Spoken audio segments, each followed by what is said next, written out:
Hey guys, it's me, Joseph Lenzina, and I would like to apologize to you guys because I look like a Yamcha from the DreamWorks franchise. I can't do anything with this damn lick up my hair, so great just to do with it for this episode of Disability Talks. And for this episode of Disability Talks, I will do something that involves something relevant to the month of love being February. And I will be talking about the window shopping principle as it pertains to disabled people in trying to find love.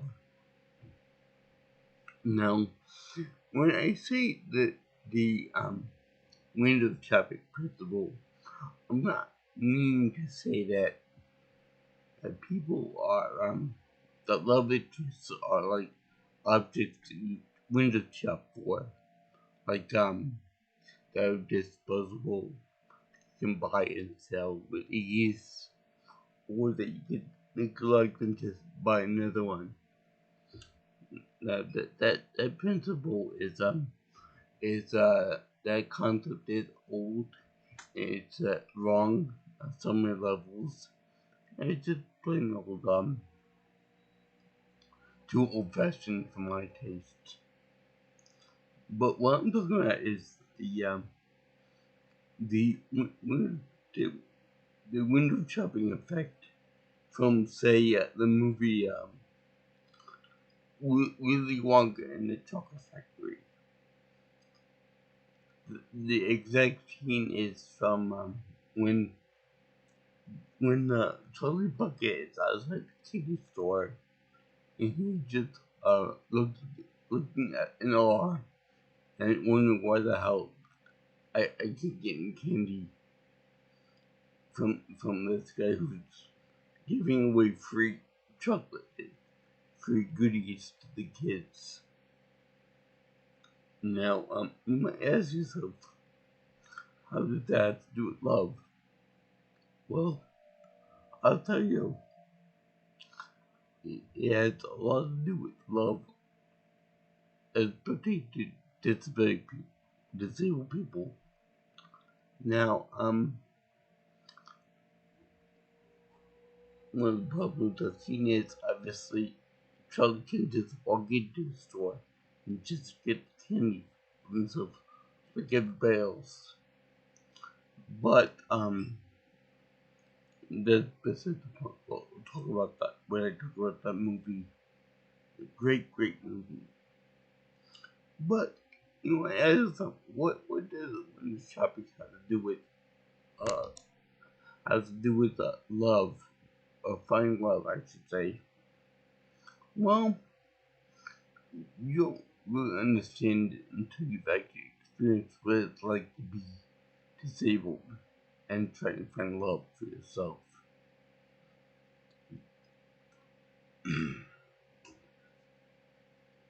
There have been many times in which I have looked at people in sentiments, well, not literally, but figuratively. You know, I've always sat there and I've always wondered, wow, you know, I'm good looking, I'm smart. Why won't anyone, you know, look at me like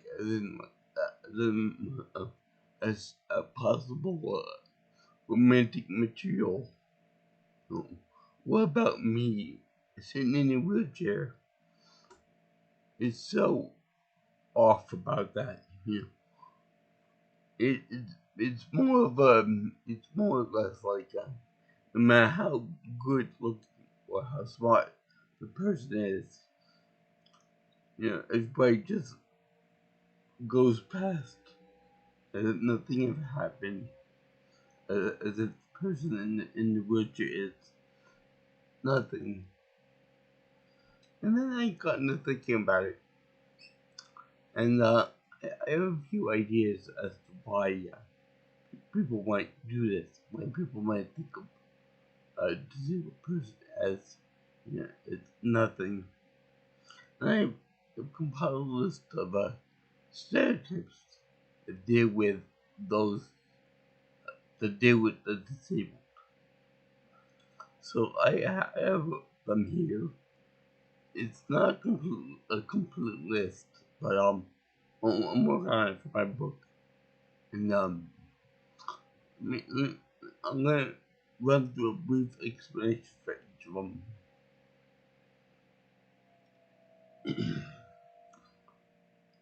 Number one, we are contagious.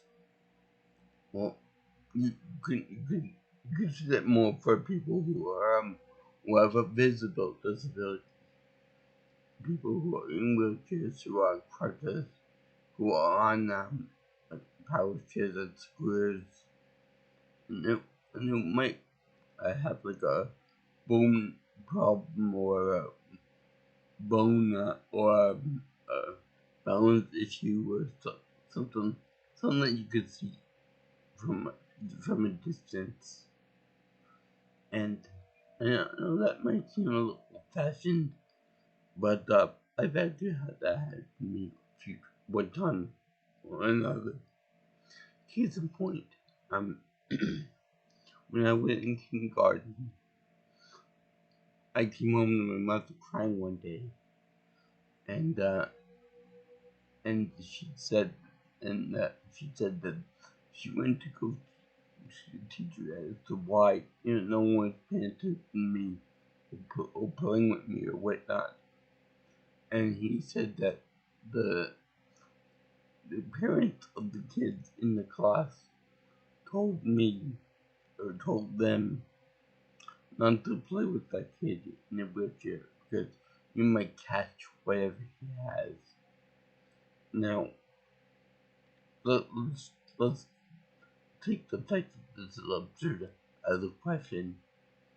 They were actually feeding the kids lies and misinformation about people in wheelchairs, meaning that they could catch whatever disease that they might have, which is completely absurd because whatever I have, whatever the next person has, they cannot.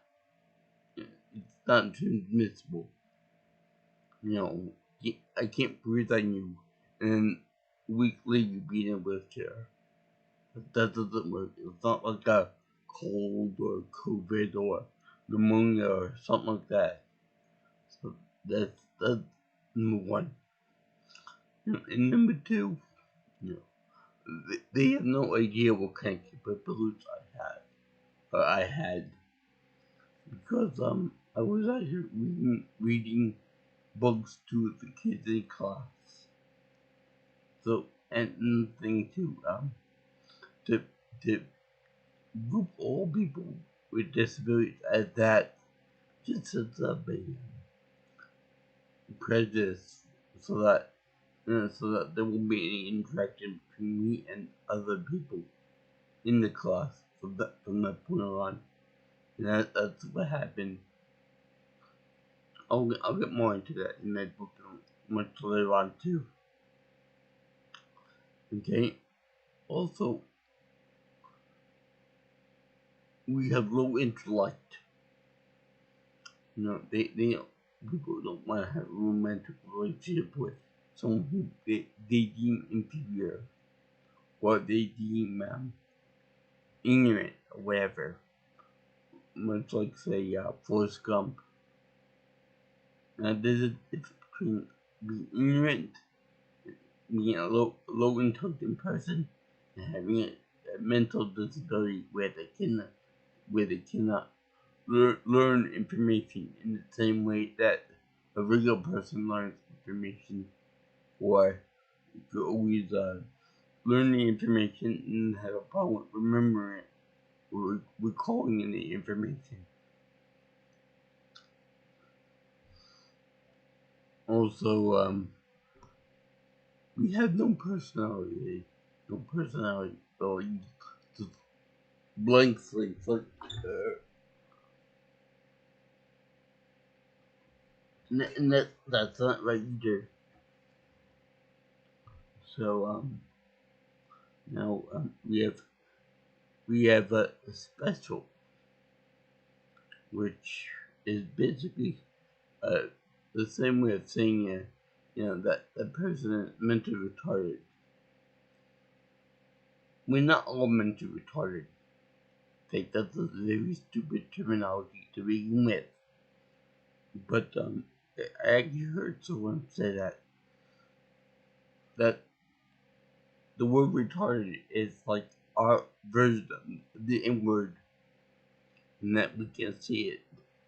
And many times we want in reference to other people in wheelchairs without consequence. That's just pretty stupid. I always found the whole a blind person calling another person and word just pretty stupid anyway. But for me to call someone else retarded or a retard because of their status as a person with disability, I'm not gonna go there. I'm not gonna do it.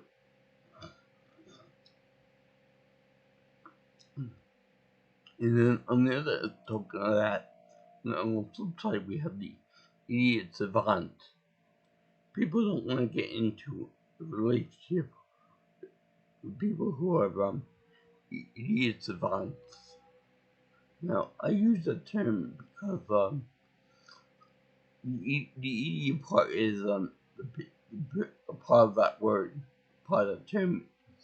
Pretty much it applies to people who are on the autism spectrum who have very specialized skills. That being the savant portion, and then we have the idiot part where the idiot part in which people can't do other basic socialization stuff like talking to a woman, for example, or talking to best friend from high school or college. A classic example would be like someone like Rain Man, the main character for Rain Man, which is based on someone else. Can't remember the name off the top of my head, but if you look it up, you'll see. Wait, it believed movies on Netflix where the person couldn't really socialize properly and had to be reminded of doing certain daily things, but he was excellent at counting objects and special cards. I recently had a thing with my father in which went to the Mohegan-Sun Casino to play blackjack, and I was very good at it. Wouldn't say an expert at it, but semi-pro level of blackjack playing. So they believed that I was E savant or went to look for to describe that. Sounds so stupid. E savant.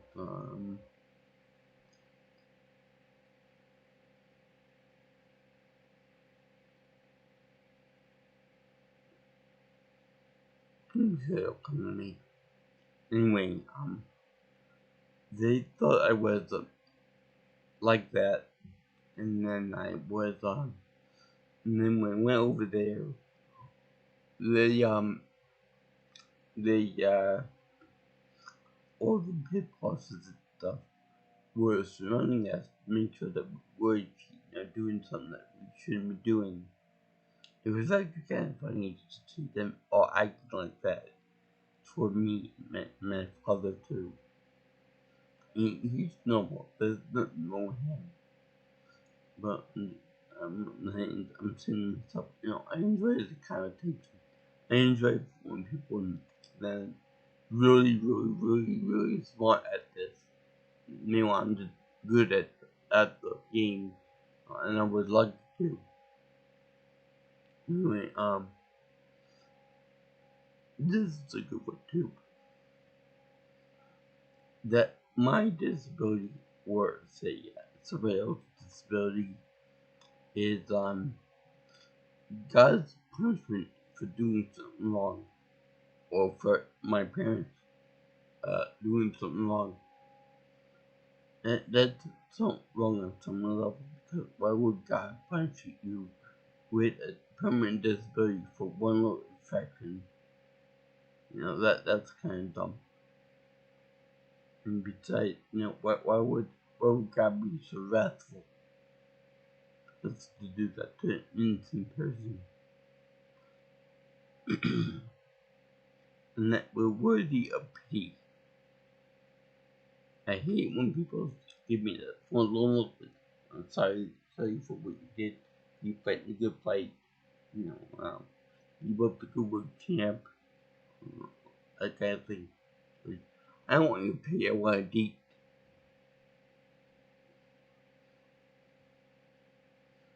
Okay. The other one is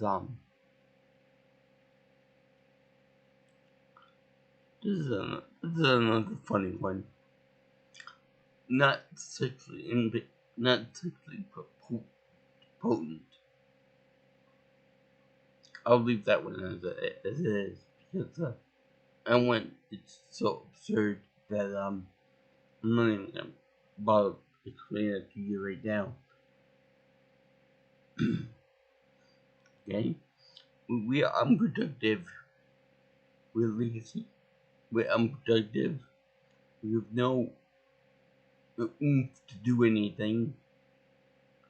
We have no desire to do anything. Just sit on fat ass all day, do nothing, and just feed off the government or whatever our parents, whatever play we have to leech off of. That's stupid.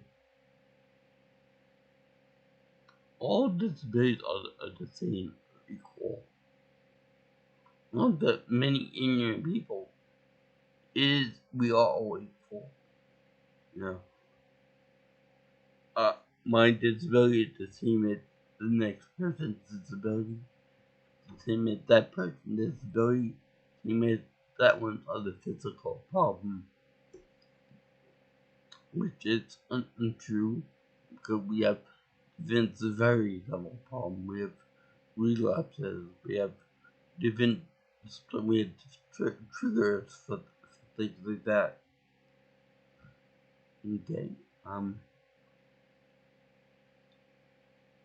We have no physical strength. Well, if you see me at the gym, you know that that's a lie.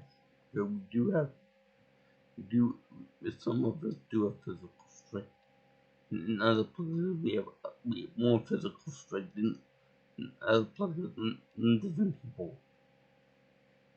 So that can't be. I mean, sure, there are people out there with no physical strength, but because we're in a wheelchair, people tend to say that everybody and everything in that person's body is broken. Something that they got no physical strength. And the next one is that people tend to think that there's too much work to be done to get into a relationship with a disabled person, and you don't want to do with the hassle of it all. I dealt with that many times in high school. That people are too busy, too stuck up, to you want to have a relationship with a regular person because they're too worried about not putting in the extra effort to make another person happy or make them feel complete or normal or whatever the case is, which is not right. relive it, which I wrote my own book, and I done a video in which I talked about how a professor insulted me by asking my age if I know how to read. I wouldn't be in college if I didn't know how to read. And it's really rude and uncalled for to ask the caretaker or the aide of the person instead of directly asking the question to the person. We're infantile. This could go for many people that are really like on the low end of the mental scale. So there's really not too much of an issue with them. There are people that are legitimately like slow-witted and stuff like that. But to see that all people that are disabled or like that, it's wrong. I'm not infantile. None of my friends are infantile. Although some of my normal body friends are kind of infantile in some aspects. You can't function in a social setting. Yeah, that's a big one too, because people are like, can you do this? Can you do that? Can you do this? And I said, yeah, you're asked to. Especially with the way I handle a heavy bag. Let's see here now. I'm mentally unstable. Now, I can't say this for myself because I didn't have any mental issues growing up. I didn't need medication for any type of invisible disability like ADD or say well they did try to give me medication for that, but I didn't have it. So something like schizophrenia, for example. People say that those people are mentally unstable. They're dangerous. They lose cannons. They'll go off on you and stuff. They'll go do damage to people or property. So that's kind of no. Not everyone's like that. Not everyone needs medication. Not everyone is not everyone poses a serious problem. Okay? It like to kind of go hand in hand with that. It's overly medicated or not medicated enough. There's always doctors do prescribe things and they expect patients to take the exact amount of medication for for whatever they need. So to assume that someone is under medication, under medicated, and then they don't want to get in a relationship with that person. That's not you.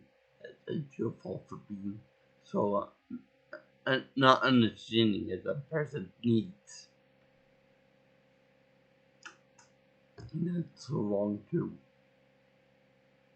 Okay? We're crazy, hyper, and hysterical. I've gotten that many times before, but it doesn't affect me that much. Because sometimes I can do that, sometimes on purpose.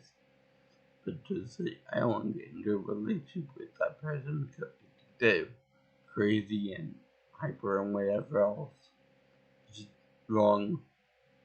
I feel like usually group that with women more than anything else because with women, the hysterical woman, because she's whatever, blame it on the mental cycle or whatever. That's wrong. Okay, we are unreliable again because the mental problem we have with that, like that.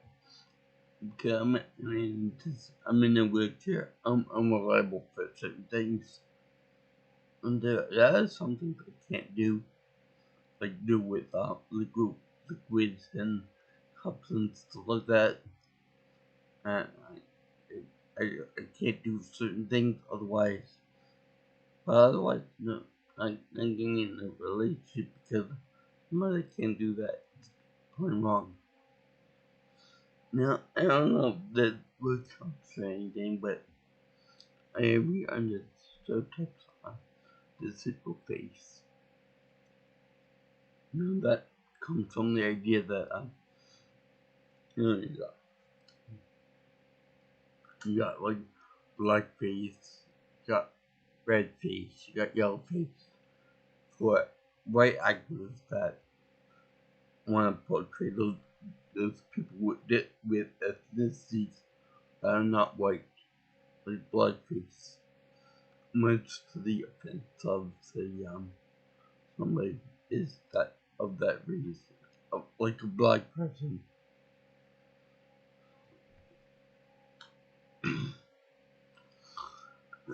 um, I can think of I can think of the top of my head of only two people that are actually disabled that portray disabled people.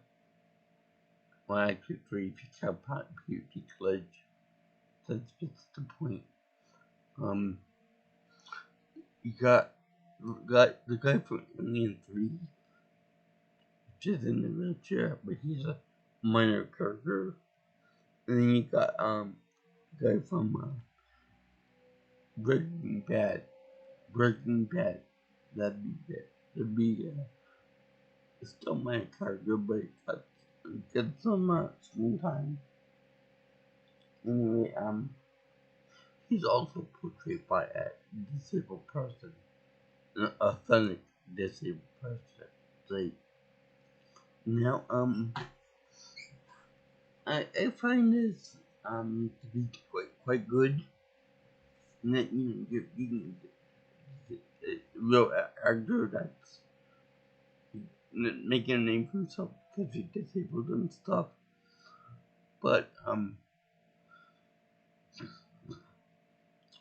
I can see why Hollywood and why big movie producers and stuff would um hire a regular person to be a disabled person for a movie. Because, like me, I have a little voice problem there. So not every word I say it's gonna be clear, concise, and you can understand it. Number two is that people who are disabled might have, like, say, twinge or something to their body, or their body movement may not go exactly as they want to. So, you got to consider that for, like, take certain things, like, I want you to go over to that corner over there. I want you to lift up that box over there. I want you to say this at this page or whatever. Not every disabled person can do that repeatedly on cue. That's why they have like people like standing for this disabled people. But like someone like say Jim Carrey, for example, he's got attention deficit disorder. So yeah, I like him for that, and I like the fact that he came out for it. Someone like Michael J. Fox retired from acting because of his disability, because he had Parkinson's disease, and I think something else too, but that's not the point. So, this window shopping principle is actually really frustrating for people like me. We're like, people judge us without even giving us a chance for dating relationships or even just talking to us. For example, I could be talking to somebody, someone that I find attractive and whatnot. Doesn't have to be the prettiest person in the world, but in general. And they're like, yeah, yeah, yeah. Like they're talking to a little kid that's gotta be amazed with everything that they say. Like when you're talking to somebody, I think that the best way to put it is to show the example from Space Jam, which the blue alien, when he absorbed the talent of the basketball player, and then goes to be very tall. He talking to the little mouse, and like yeah, oh that's awesome, yeah. I never liked that. You're awesome. It'd be like, yeah, did you understand what I'm saying? Now, let me just say that one thing too. When it comes to relationships, or the possibility of getting some action, if you will. Now, I've always viewed relationships, dating, as being like a thing I have to earn. I have to earn friends. I have to earn a relationship with somebody. Not by not with money or anything like that, but I have to earn the trust there. The hard way, the noble way. Whereas when you deal with like alcohol or drugs, or like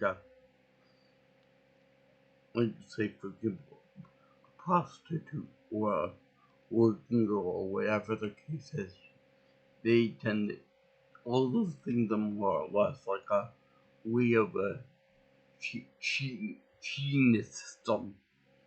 Like oh, you want to go over there? Going to get drunk. Or you want to go over there?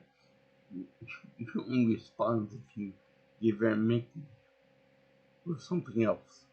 Or you see that girl over there, you pay her $200, she'll do whatever you want with you. I view that as like a shortcut to get to the goal. I wouldn't do that. I would hate that. That um I'm a smart guy. I know everything, but I'm a smart guy, and I always hate it when you're trying to talk to somebody, and all of a sudden a, a guy comes around who's hey baby, like a little tough and a little suave and all that, and take the person away from the person that had to work hard for to talk to that person, to person number one, and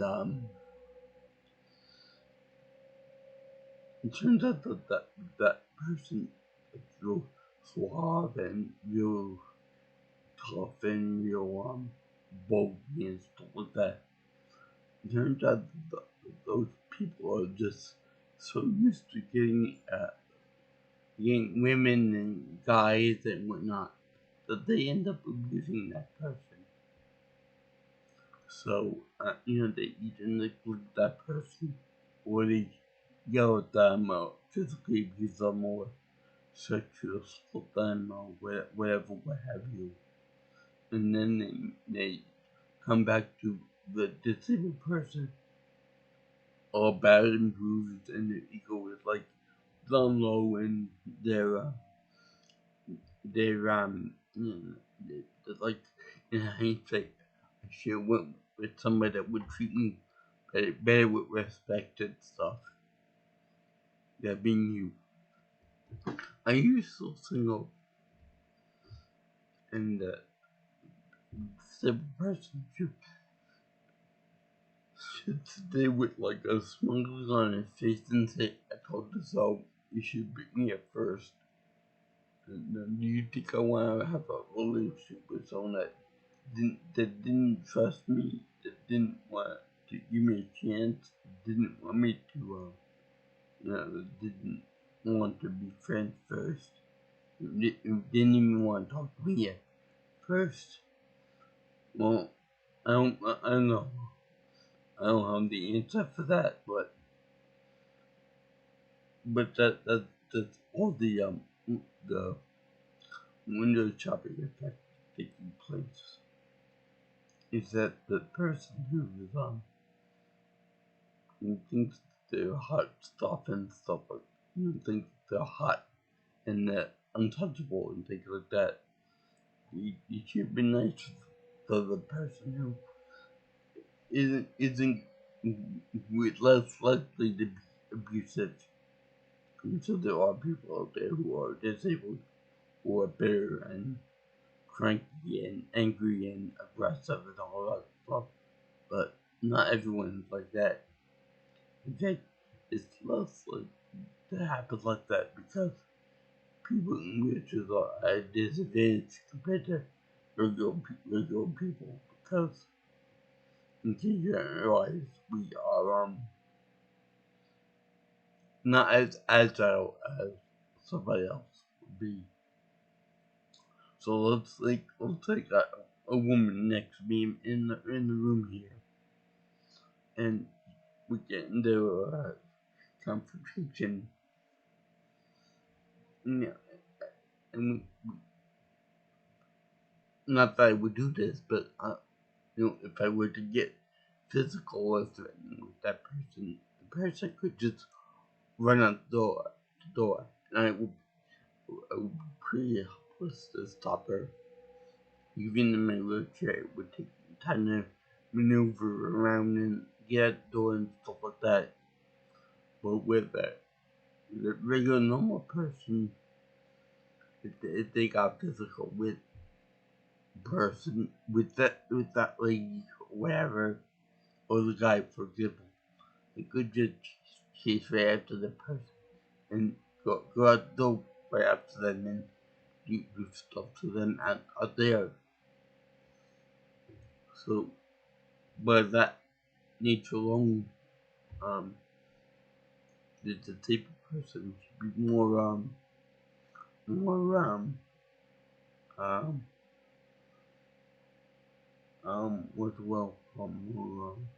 disarming, if you will, because we're harmless in comparison to say, uh, uh, a normal person. That did for people with disabilities. Also, I should point out that even when I went to Storybook, I despise parties. I despise people who went to parties on a regular basis. Because number one, you go to college for to learn stuff and make yourself better. Number two,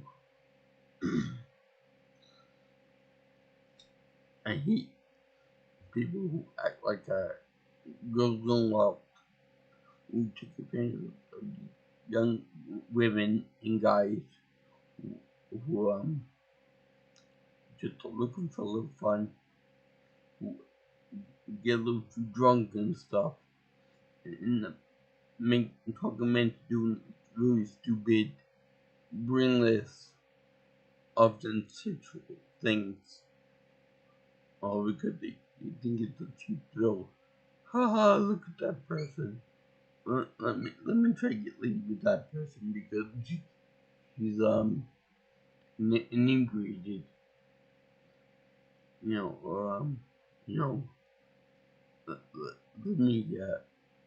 me see if she can do both. Me and my friend too. We're both interested in this person. So see if we can get them both to do what we want. So this is that too. Now as for me, I will continue to look at people who refuse to get into a relationship or even talk to me like a normal human being with, wonder and curiosity as to why. You know, what did I do to offend you? It's just me talking to you like a regular human being with regular intelligence bothering you or offending you somehow? Or is it because I'm, you know, my religion that was bothering you so much? You know, I'm getting really curious to know why people don't speak to other people in such a way. And that, ladies and gentlemen, is my grand thesis on the window shopping principle as in relation to disabled people who want relationships. Not only that, but I noticed that on Instagram and Facebook and stuff, there's also disabled people that get into relationships, which I'm all for. But there is one thing I noticed about it most of all, that people who tend to get into these relationships are disabled females. You know, while there as many men with disabilities that are in relationships. Why? Why is that? I think I know why. Because women are usually seen as being like soft spoken, you know, more of a should put this not very passive, but like they expect for men to make the first move. Not all women, but they do tend to favor men that make the first move. They tend to,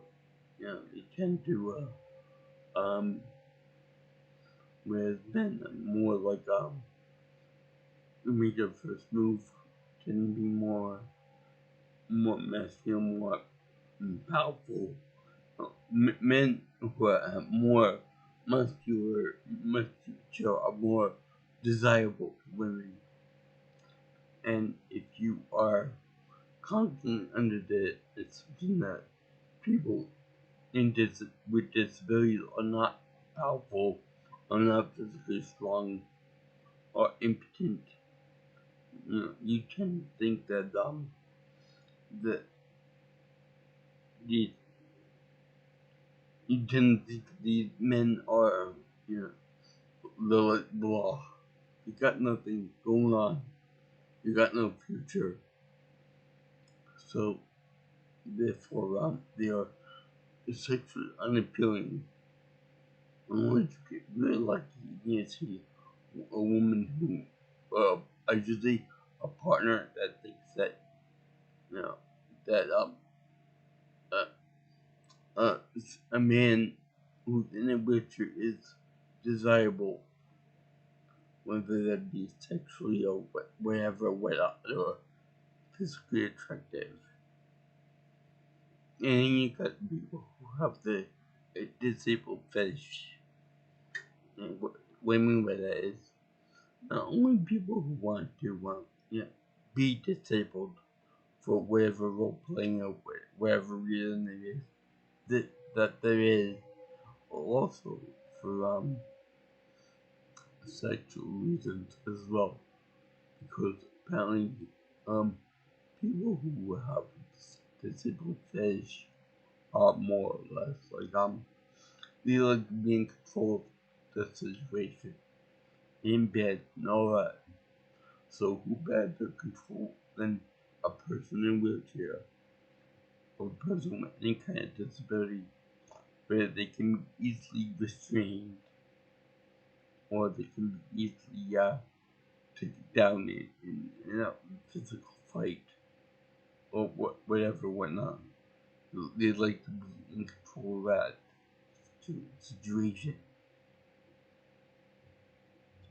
And that's all I say about that.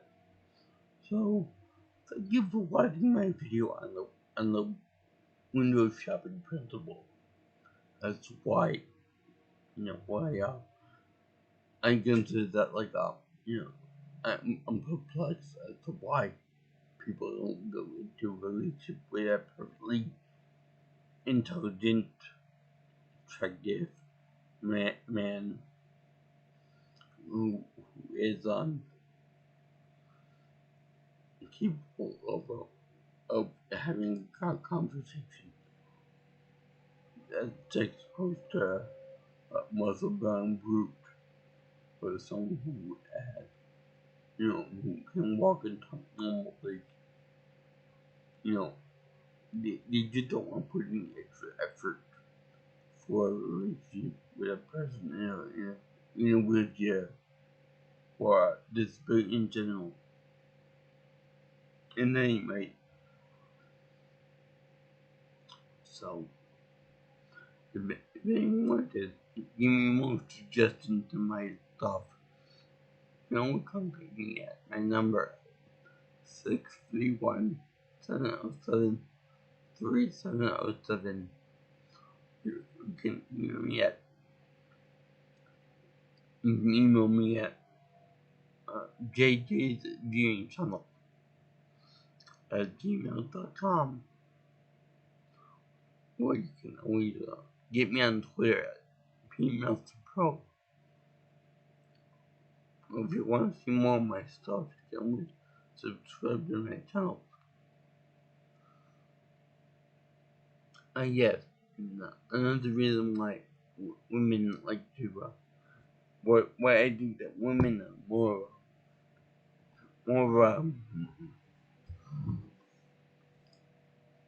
women are more likely to get men in life that are disabled other than men, because women are more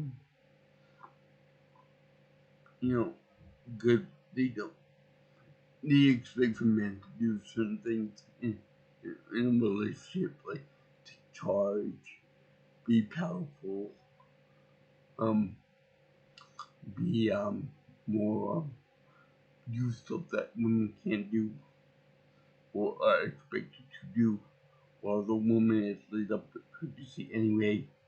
So therefore, they tend to have men like drive them around and like push them around in wheelchairs, among other things. So that's why I feel that that women have more of a shot to get more of a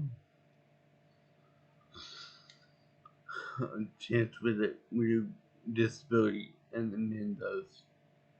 That I'm sure you got. They say that women run the household anyway in that relationship. They determine when they're in the mood for it, for sexual too. So women are always viewed as being pretty and beautiful. Men, on the hand, we have a lot to live up to as far as masculine roles and power, strength, and among other things. I know that in the gym too, there are mostly men that take in. There are more like the power side, like you do the weightlifting, you do the barbells, the dumbbells, the machine, and all that. Whereas women tend to focus more on their bodies and their feminine features, as it were.